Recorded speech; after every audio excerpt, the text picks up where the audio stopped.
Nyakorom gajonko pogro gi mano en ni piny owacho ma Ingeresa Orlando keto chik mabiro tamo nyithindo ma johigni 16 kaduogo chien tiyo gi mbui mag oganda kaka yor neno ni gibedo gi arita makare.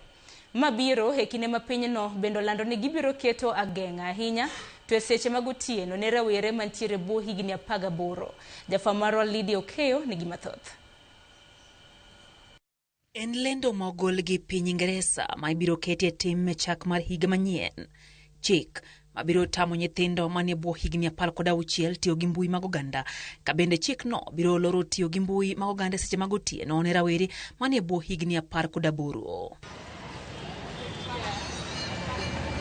Ma en okang' ma pinyno okawo mar daro ni arita mag nyithindo obedo makare kaluwore gi lendo manochiw gi Prime Minister ma piny Ingeresa Sir Keir Starmer. Chikno ibiro ketie mbui mag oganda machalo kaka Facebook, X, TikTok, Snapchat, Instagram, YouTube kod mamoko. Kata kamano listi ma oting'o kuonde tudruok mag mbui ma idhi ketie chikno duto pok ochiw ka igen chiw nonro duto e dwe mar 7 higani. Laws are rules, but they're also an expression of our values. They shape the social contract. And so this will change the conversations that parents have and the expectations of children over time. It will make a huge difference. It will make our children safer. It will make our children happier.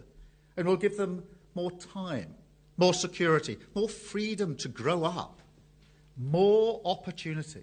Kuonde tudruok mag mbui mathoro keto lendo machiel kachiel kama jomoko nono manonro magi okoyangi nyalo tudore gi nyithindo bende chik okumo ka sirikal kata kamano lero ni ka tudruok mar WhatsApp kod Signal duto ma iore ote mondiki to chikno oweyo oko. I honestly think that across world leaders there has always been a recognition that leaders have to take steps to protect children. Thoth kuonde tudruok mag mbui go thoro yie ne nyithindo ma johigni 13 kadhi mbele mondo mi oyaw accounts magi mar tiyo gi kuonde tudruok go.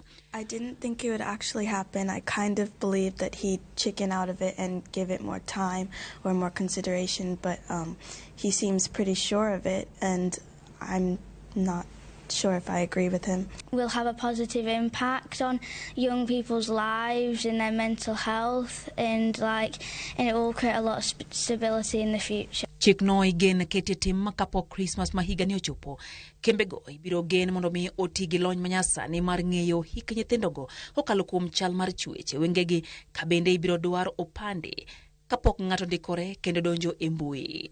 En okang' makoro medo nyuolo paro opogore e kind oganda kama kuom jopiny opuoye kamoko to pod nitiere kod penjo mathoth. I'm absolutely over the moon.